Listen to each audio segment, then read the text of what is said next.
Donald Tarter, and this is another in a series of interviews that we're doing entitled Our Future in Space, Messages from the Beginning.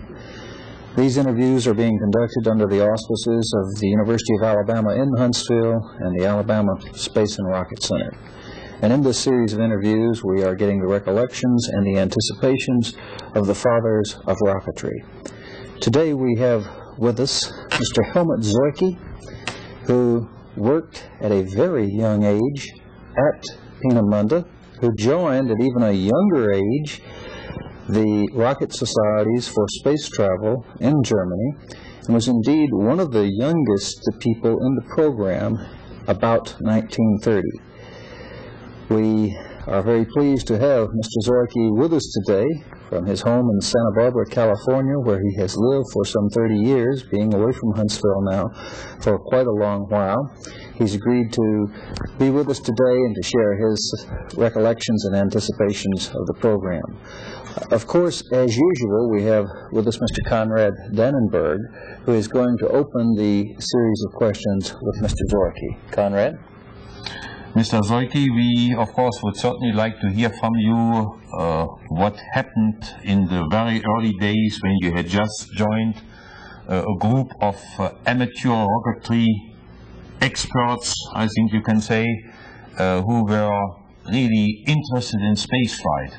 And as Dr. Tarter just pointed out, you were one of the very earlier ones who at that time worked with Werner von Braun.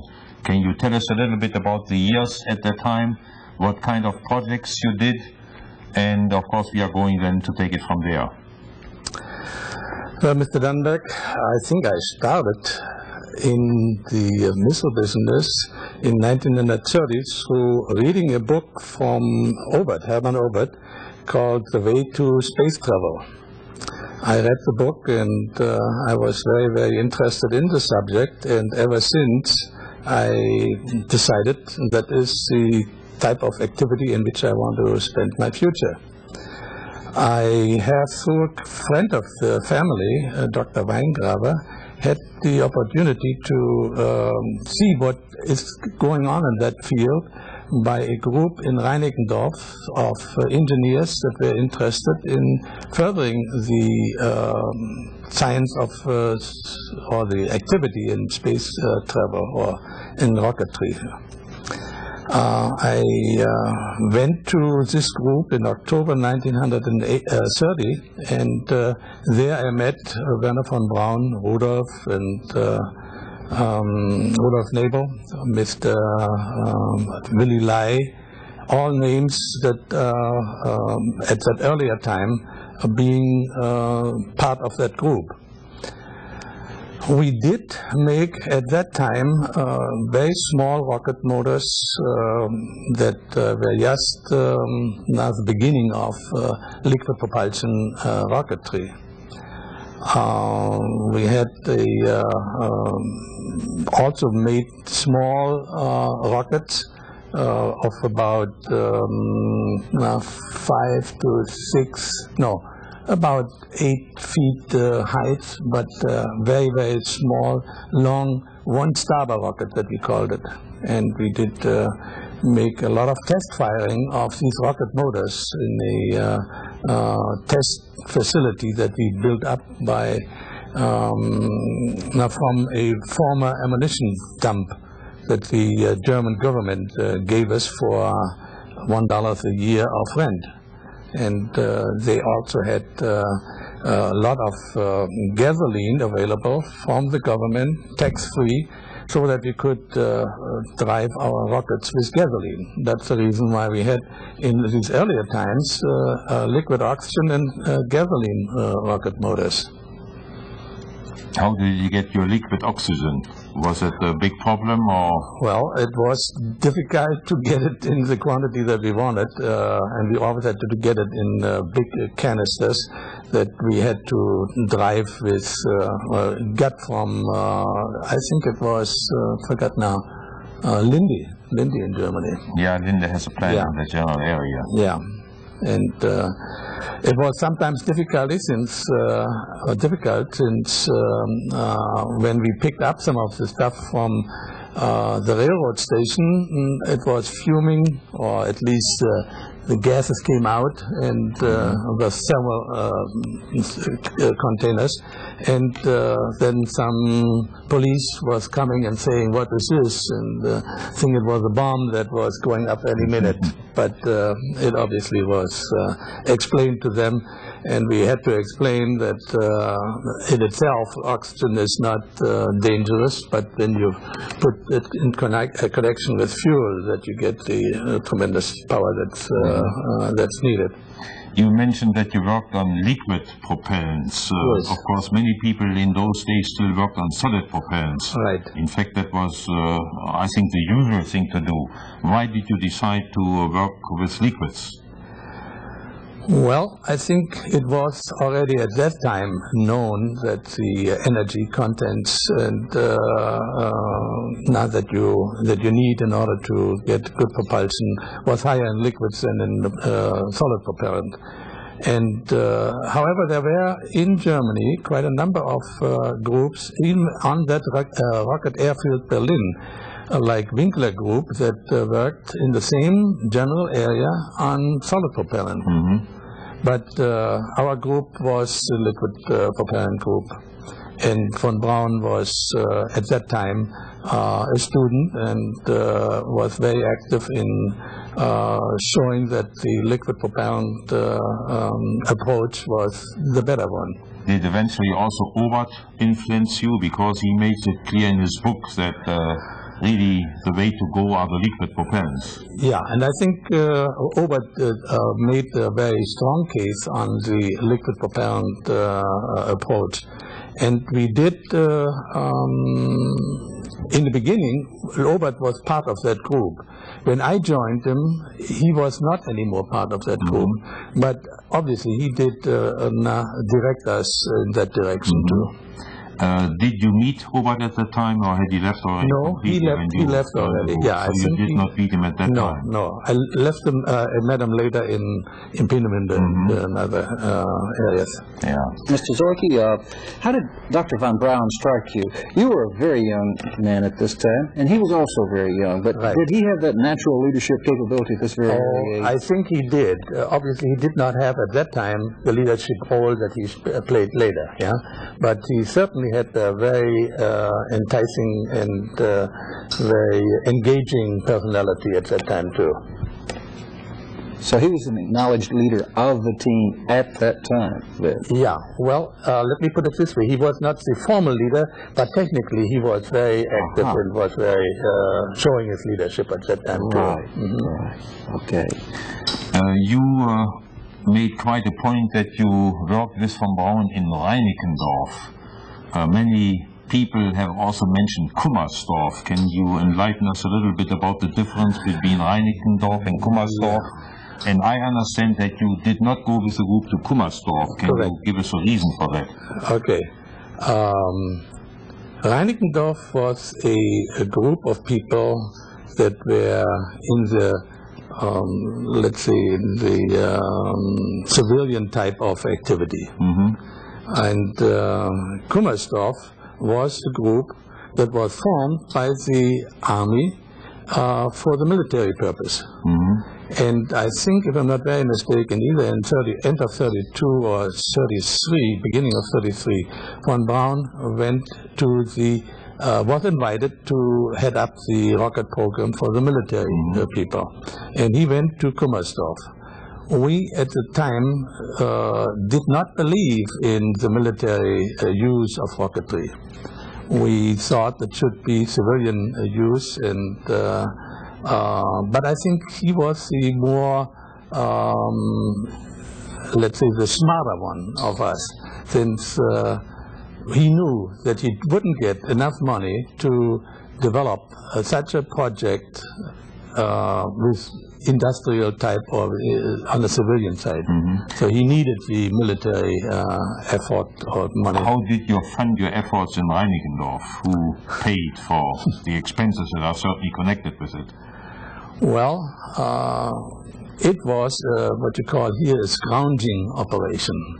Everything was scrounged, and we got quite a bit support from the German industry for this effort, since they wanted to contribute in money and also in materials.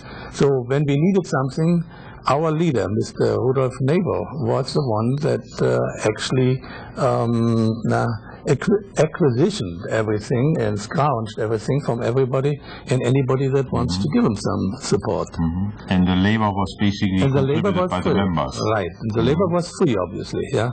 And if we needed some money, we basically got some money by making test firings. On Saturday and Sundays, the whole neighborhood knew there was something going on, so it was obviously very loud. So everybody wanted to see something, and they had to pay 2 or 3 German marks to get in and see what we were doing. And that's one way we got some money.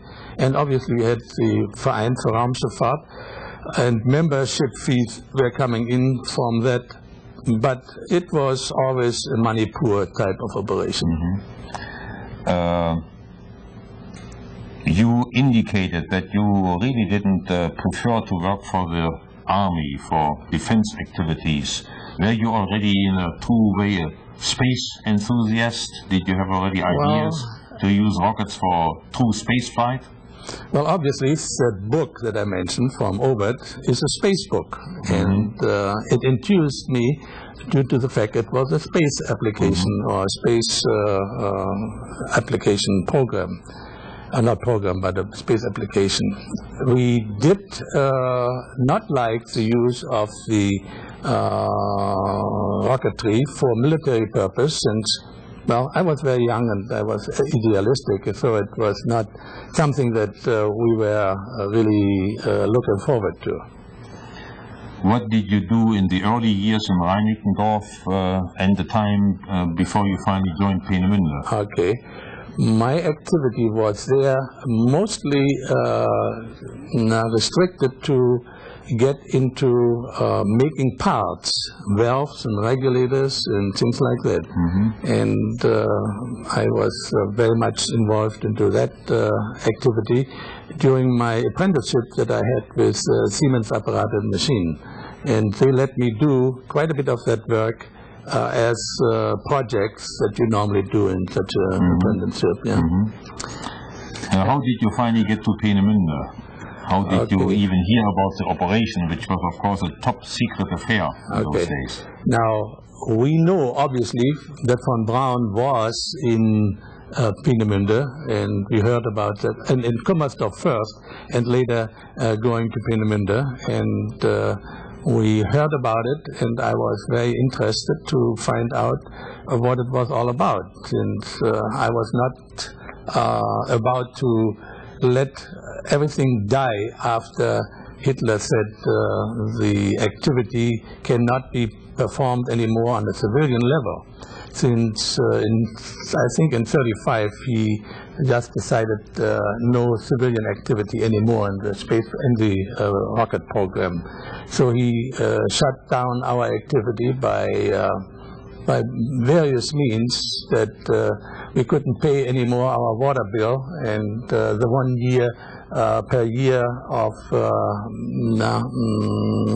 rent-free living in that rocket airfield was not anymore permitted, and so that automatically died it, or killed it. We had some activity between 1935 and 1937 in which I built my own rocket, and I had built before rockets during that group within Reinickendorf. But there I was then a little bit more advanced thinking, and I get it into the development of a guidance system with deflectors in the fire gases and things like that. Yeah.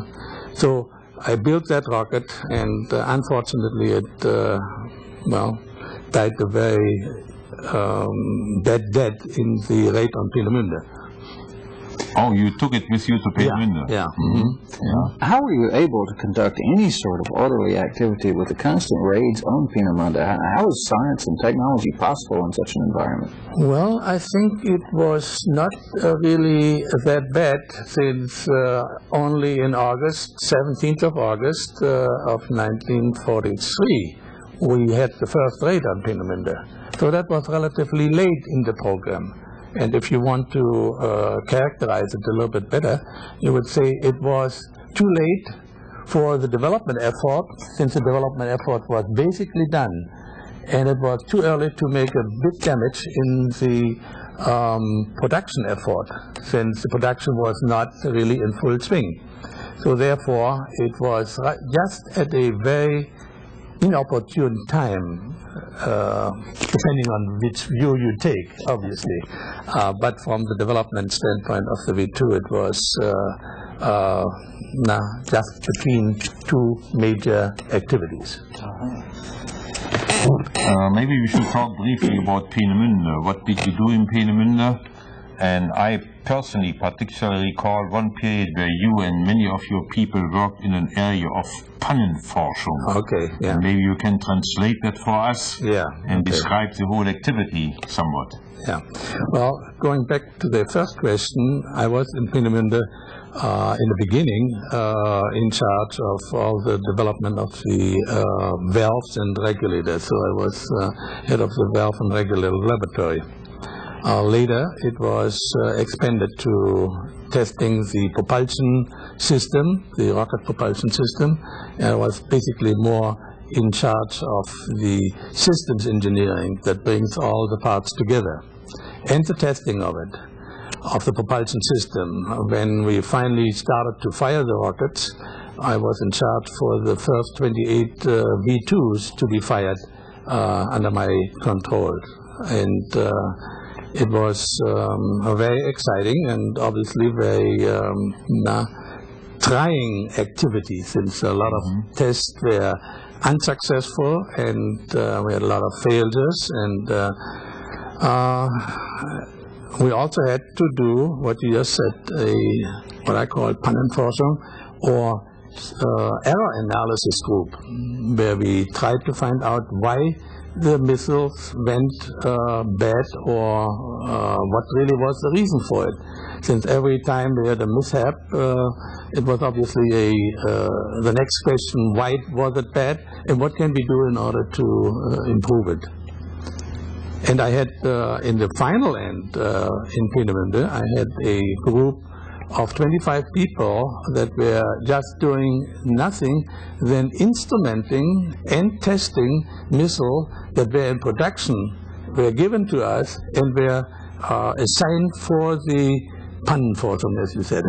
And those 25 people were just there to try to find out what was wrong and what recommendation could we make in order to improve them.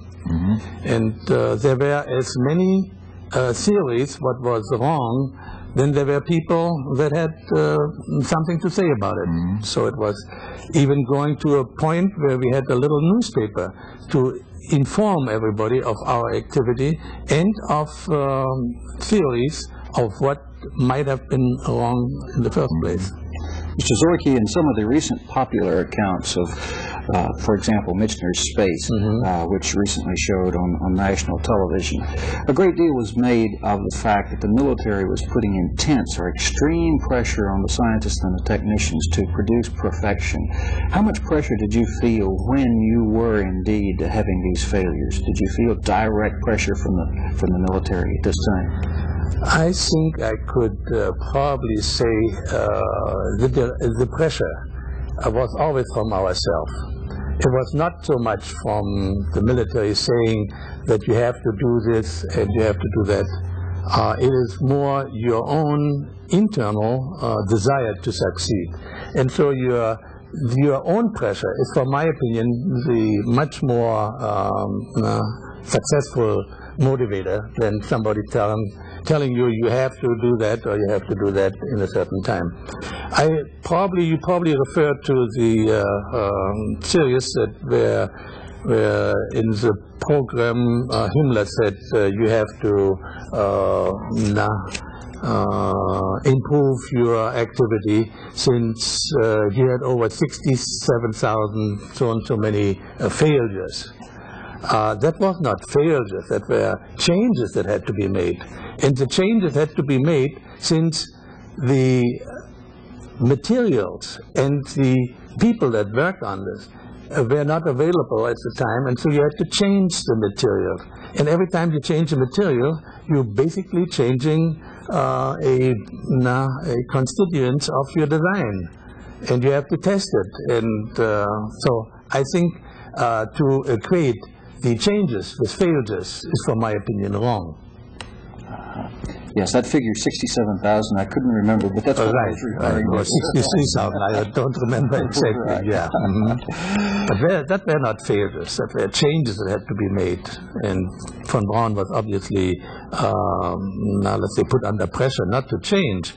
But he had no choice, since he had to substitute this material against other material that were not anymore available at the time of the war. Yeah? Right. And of course, also many changes had to be made because something was malfunctioning. So Sure. in many cases, it was only found out later that things had to be improved. And of course, if you change one part, it might very often affect many others. Sure. Well, Mr. Zoike, we're getting well into the last one-third of our program here. Okay. And one of the major things that we want to accomplish in this project is to take a view of the future. It was just yesterday that I had the occasion to visit a place here in Alabama called Russell Cave. That is the earliest inhabited site that we know of in Alabama. It dates back some 9,000 years. Those people left with us some physical artifacts to tell of their existence. But I was wondering to myself, if I could ask them just one question about their existence there, what would I ask them? Their physical artifacts are there. Their technology is there. Our technology will endure. But I wanted to ask them about their beliefs as to where they stood in human history. Did they think about time? How did they conceive of their role in history? And perhaps we are here today trying to produce an artifact that hopefully might be here 9,000 years from now. Now, we can no better see 9,000 years from now than they could. Yeah. Could see the nuclear plants on the Tennessee River. But if you would take a deep view of the future of space, what would be your guesses as to where humanity might go in this endless frontier, in the deep future? Well, my desire would be to have much more activity in the exploration of space. I would think that I would put high on the agenda a mission to Mars. The mission to Mars is something that many people wanted to do, and where old goals miss all the canal pictures and all the things that you hear about or heard about the Mars condition. At least I was, when I was young, was always saying, oh, there is somebody that inhabited the Mars. And so from my standpoint, I would like to see a mission to Mars, similar like the mission to the Moon. Obviously, before you do that, you have to have a space station. So the space station from which you can launch maybe a project to the Mars.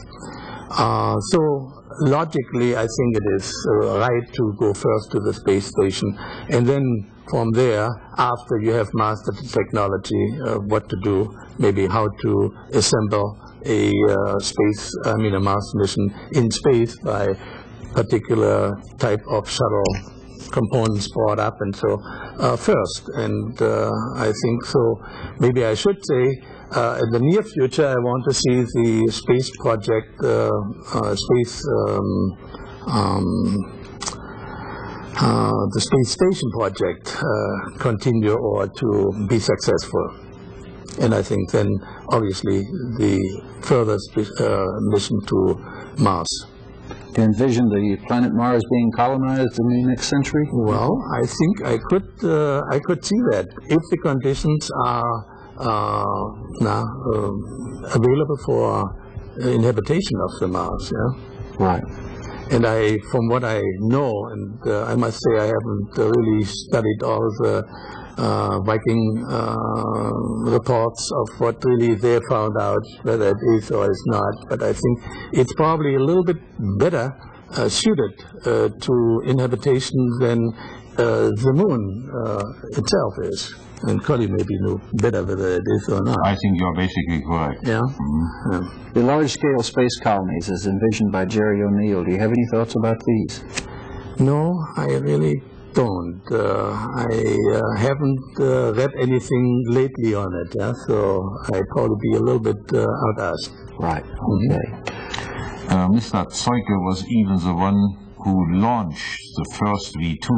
I know you normally ask all the people when we launched the first V2. First, where were you?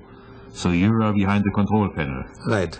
You and what was your feeling? What did you think when the first V2 really took off and made its flight? And I think we particularly have the first successful flight in Mars. Right. I think the any mission that we had there, for 1, for 2, or for 3. The first 2 died on the vine or on the test end. And number maybe you 3, should make one thing clear to the audience here. Yeah. When you say V1 and V2, that does not mean what people normally in this country understand as a V1 and the V2. Yeah, that was a test object, Versuchsobjekt, yeah. Versuchsmissile 1 and 2. Yeah, and V3 was the first one that was successful. And I think it went over 180 kilometers. And, I would try to answer your question a little bit this way. We obviously worked so long and so hard that we felt that it could not go wrong. And you had to have that optimism, that if you had the slightest doubt of what you're doing was right, then you would not fire it. You would spend probably another 24 hours or 24 days of trying to improve it. Yeah. So the anticipation that it could not be going wrong was always there. We obviously had a lot of failures after the first successful one. I think V3 was the first successful one over a long distance, and we were elated that we could prove that it was the right idea and the approach was right. But then there was a group of, I think, if I'm not very mistaken, there were about 10 or 12 failures afterwards, in one after another. And there was the activity that Conrad mentioned, Mr. Dannenberg mentioned, where we had to make our failure research. And we had one big building in our assembly building there, in which we called our cemetery, where we had specific areas designated for each individual firing, and we could go in there and we could make our search and research of trying to find what happened first and what happened second, and things like that too, like an FBI, the FAA investigators for aircraft crashes do, and trying to analyze the physical evidence of what might have gone wrong. Right. So do you have any basic jealousy when some people describe the Soviets have opened the space age? Was it not really October the 3rd, 1942, when you were at that control panel, that it really opened? Well, it's hard to say, but I obviously feel that we did a good contribution to the space effort. And to say that the Russians were earlier there is true, but only due to the fact that political influences from General Eisenhower was permitting, or was not permitting us to fire the rockets that we had prepared before the Russians had prepared theirs. So I think we could never have put our first satellite up at the time, or in that short time, if we did not have a missile ready to be fired 1.5 years before the Russians put their Sputnik up. So I think, I don't think they were really first. They did it first, but we were there, but we were not allowed to fire it. Precisely, and that's been our message all along. Yeah. Well, as our crew is telling us, we have run completely out of time for this interview. I wish we had longer. But I do want to thank Mr. Helmut Zoike, Mr. Conrad Dannenberg for joining us again here today, and we will continue in the future to explore more of these interviews with the fathers of rocketry. Thank you, and good day.